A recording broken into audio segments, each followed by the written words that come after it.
Hi everyone. Did you know Windows 11 can automatically create captions for almost any audio playing on your computer?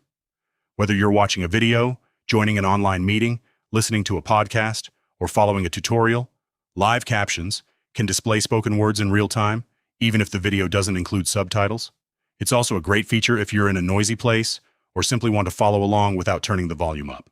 First, open Settings on your Windows 11 computer. Next, go to Accessibility. Then, open Captions. Next, turn on Live Captions. Or, if you want the fastest way, just press Windows plus Control plus L on your keyboard. Then, Live Captions will open instantly. The first time you use it, Windows may download the speech recognition files needed for offline captions.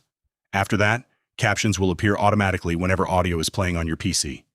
Finally, you can move the captions to the top or bottom of the screen and customize their size, style, and colors to make them easier to read.